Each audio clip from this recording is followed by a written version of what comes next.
কৃত্রিম বুদ্ধিমত্তার দ্রুত অগ্রগতির কারণে সাইবার হামলা আগামীতে শুধু বাড়বে না, বরং আরও জটিল হয়ে উঠবে, এমন হুঁশিয়ারি দিয়েছে যুক্তরাজ্যের ন্যাশনাল সাইবার সিকিউরিটি সেন্টার। সংস্থাটি এক প্রতিবেদনে জানিয়েছে ২০২৭ সালের মধ্যে এআই চালিত সাইবার অপরাধ বিশ্বব্যাপী বড় হুমকিতে পরিণত হবে, বিশেষ করে যেসব প্রতিষ্ঠান এখনও আধুনিক নিরাপত্তা প্রযুক্তির সঙ্গে তাল মেলাতে পারছে না তাদের ঝুঁকি সবচেয়ে বেশি।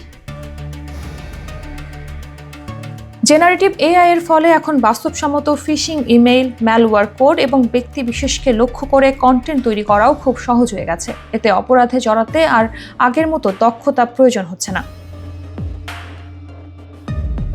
এনসিএসসি এর মতে যুক্তরাজ্যের গণতান্ত্রিক কাঠামো, স্বাস্থ্যসেবা, বিদ্যুৎ ও পানি সরবরাহ সহ গুরুত্বপূর্ণ অবকাঠামো এখন সরাসরি ঝুঁকির মুখে, আর এই ঝুঁকি কেবল যুক্তরাজ্যেই নয়, বিশ্বজুড়ে বাড়ছে।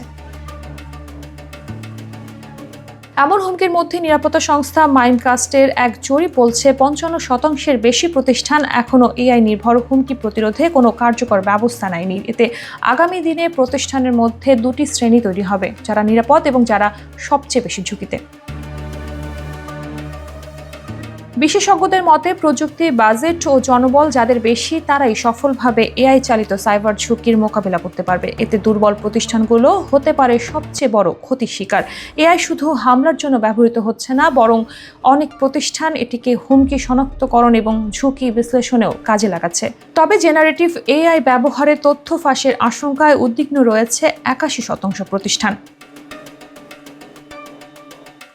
সাইবার বিশেষজ্ঞরা বলছেন, এখনই সময় প্রতিটি প্রতিষ্ঠানের জন্য শক্তিশালী সাইবার নিরাপত্তা ব্যবস্থা তৈরি করা। এআই প্রযুক্তি কিভাবে একই সঙ্গে প্রতিরক্ষা ও আক্রমণের হাতিয়ার হতে পারে তা বোঝা এবং প্রতিকারের প্রস্তুত থাকাই ভবিষ্যতের চাবিকাঠি।